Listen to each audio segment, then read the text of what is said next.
d'autres problèmes, nous allons les évoquer. Je reste à votre avis. Tey li ñu fi dajale, c'est toute la population de Sacré-Cœur, n'est-ce pas, qui s'est mobilisée aujourd'hui autour des délégués, autour des présidents d'associations, autour des présidents d'ASC.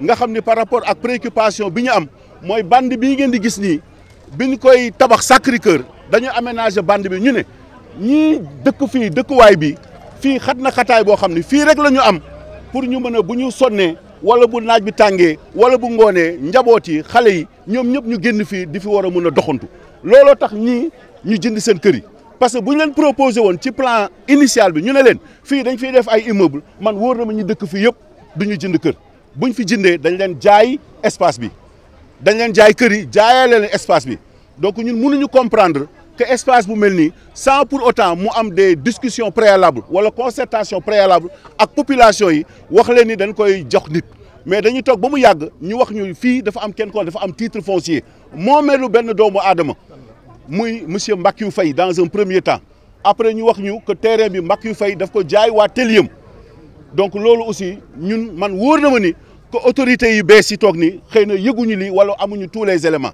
c'est la raison pour laquelle li ñu defoon ba le passé loolu la ñu dellu soit dabbali population yi taxaw ñu ne fii du ñu nangu ñu def fi ay immeuble par moment même dañuy indiloon benn autorisation de construire ñu ne ñun duñ ko signer parce que ñun ñu ngi ci wetu population bi parce que nous sommes en train d'assumer une mission de service public et nous avons une obligation de résultat taxawaay bi tey mairie bi le maire population yi ñoo ko tabb indi ko fii donc moom lépp lu muy def mooy dafa war a xeexal population bi looloo indi suñu jotaay ñu ne population lu mu bugg la ñuy ànd population lu mu buggul ñun bugguñu ko moo tax combat bi kenn duñu si jiitu ñu ànd ak njaboot bi yëpp ñu ne li ñu bugg def fii ñun duñu ko nangu te taxaw nañu pour wax état du Sénégal di wax le président Bassirou Diomaye Diakhar Faye ak son premier ministre Ousmane Sonko que population de Mermoz Sacré-Cœur d'accorduñu fii ñu def fi ay immeuble dañu bëgg ñooñu ñu ne am nañ titre foncier ñu seet naka leen di joxee ndàmpaay yóbbu leen beneen zone Sénégal yaatu na ñu jox leen feneen waaye fii ñu bàyyi ko pour les populations loolu ñun loolu la ñuy ñaan si njëkk nag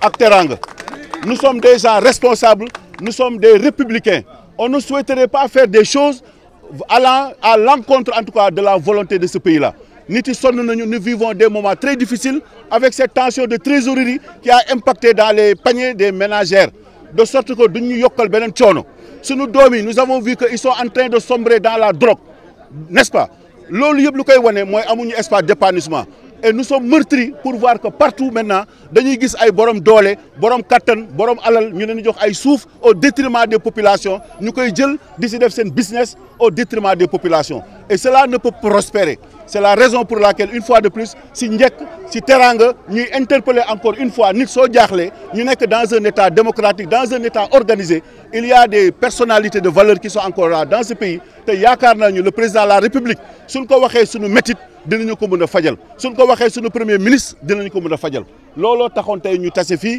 si njëkk ak teranga ak toutes les autorités vous avez vu toutes les femmes se sont mobilisées tous les jeunes se sont mobilisés pour dire non arrêt justement sur cette spéculation foncière sur cette spoliation de notre patrimoine commun parce que les askan bi ñoo ko moom des gens qui sont venus en tout cas mobiliser les forces de l'ordre ce qui nous a surpris à plus d'un titre pour déguerpir en tout cas ceux-là qui étaient là n'est-ce pas qui menaient leurs activités donc c'est suite à cette convocation par la DSCOS que les occupants de l'espace ont saisi la mairie pour vraiment intervenir c'est suite à cela justement que j'ai pris langue avec les autorités de ce pays pour leur demander je ne pouvais pas comprendre que des gens qui exercent leur métier ici donc manu militaires yi qu'ils voulaient être qu'on leur demandait justement de débarrasser le plancher donc c'est suite à ces discussions à ces échanges que les autorités ont décidé de surseoir justement à cette décision n'est-ce pas de demander à ces gens de quitter les lieux et c'était de notre responsabilité parce que si on doit demander à quelqu'un de déguerpir les lieux au moins qu'on lui donne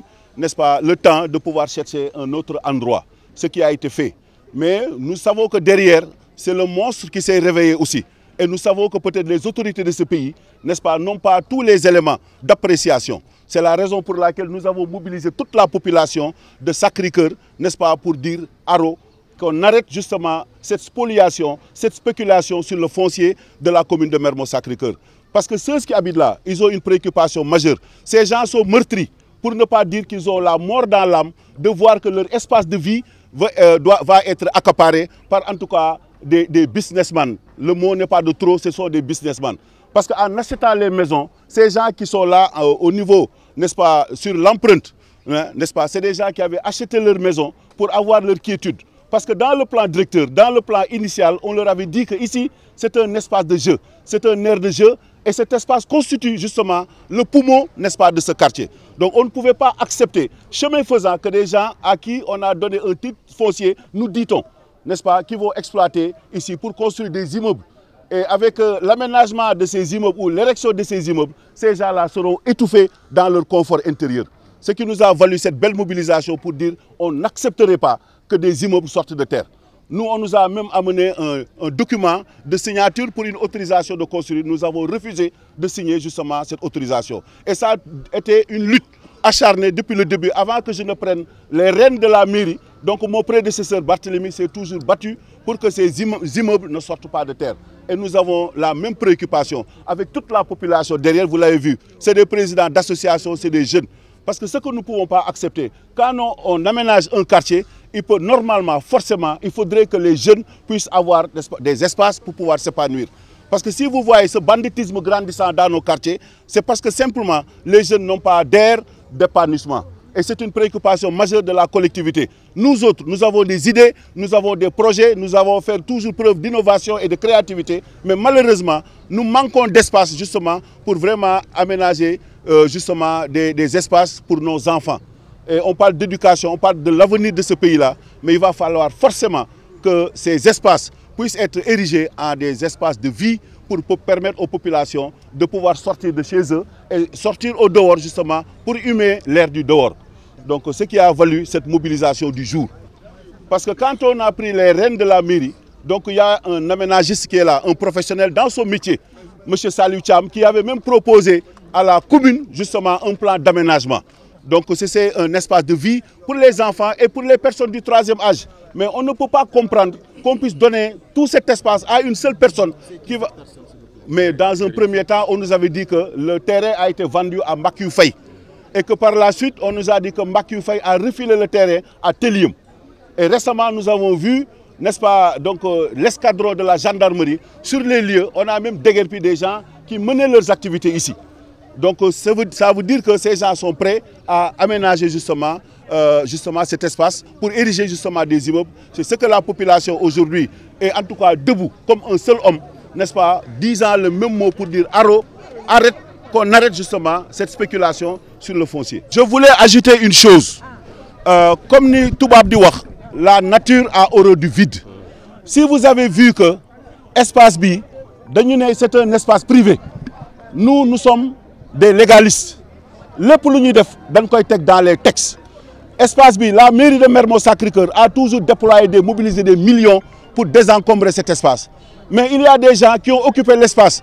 C'est des occupations temporaires, précaires et révocables. Mais mais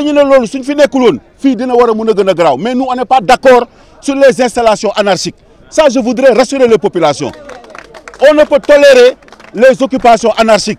Ça, c'est un espace de vie. Les gens qui habitent ici, jardin bi da len may moy le poumon du quartier te kuy respirer da nga wara respirer lo xamné bu duggé sa xol dina neex et ci goudi dañuy gis même des taximan fi lañuy garer sen auto di ci dem ganuway parce que simplement dañuy jël terrain bi jox ko ben nit mais su fekké nit espace bi dafa nekkon sous l'autorité sous la responsabilité de la collectivité locale am nañ fi lo xamanteni aménagement biñ fa waron def te damay wax ni la mairie a toujours déployé des millions pour mobiliser les engins ñu ñëw fi déblayer l'espace en question. Mais même la nuit, vous avez vu ces ordures-là, vous avez vu ces tas, n'est-ce pas, donc de gravats, parce que c'est des gens qui habitent le quartier, qui construisent leur maison, ils ont sorti les gravats. Et aussi aux yeux de tout le monde. Lolo aussi la mairie, chaque fois, mais ils le font nuitamment, n'est-ce pas? Mais lolo plus jamais ça, nous allons en tout cas nous liguer avec les populations pour défendre notre intérêt commun. C'est de la responsabilité de la commune d'améliorer le cadre de vie. Et nous nous sommes toujours attelés à ça. Les installations anarchiques, la mairie ne l'a jamais toléré. Et je l'ai dit une fois de plus, c'est parce que la nature a horreur du vide. Mobiliser leur argent, mobiliser leur khalis pour veiller à la sécurité justement de cet espace-là. Je suis Thierno Alissi, dëkk fii ci Sacré-Cœur 3 nekk riverain riverain de la bande verte, l'espace de la bande verte. On habite ici depuis plus de 40 ans. Et les propriétaires qui sont là derrière, nous figurons depuis plus de 40 ans. Je vais faire un petit rappel. Nous, à l'époque, sur le plan cadastral, bande verte, bande verte, espace vert la Naronek. Et c'est bien tracé sur le plan cadastral. Il y avait des espaces dédiés aux lieux de culte, il y avait des espaces dédiés à des écoles, il y avait des espaces dédiés à des hôpitaux ou à des, en tout cas des,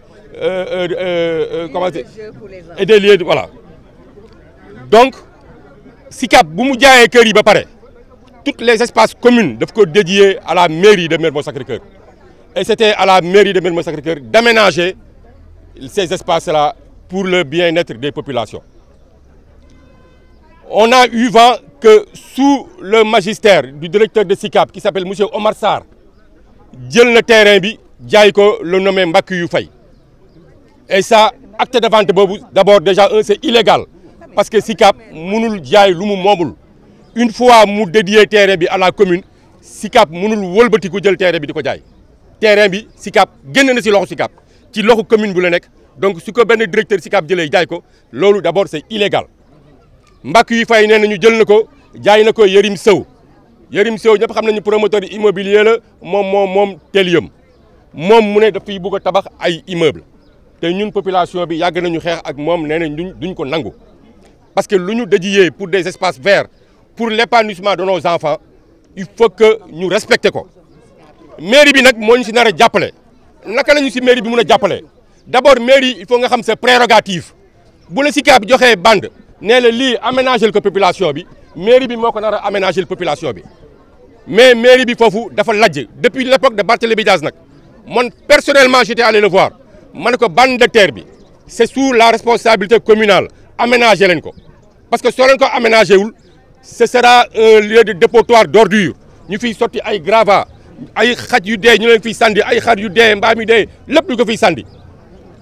Et ça, c'est pas normal. Nous, on est les premiers impactés parce qu'on est juste les libérés, nous habitons en face de la bande verte. Alors, mairie bi moi, nous n'avons pas appelé.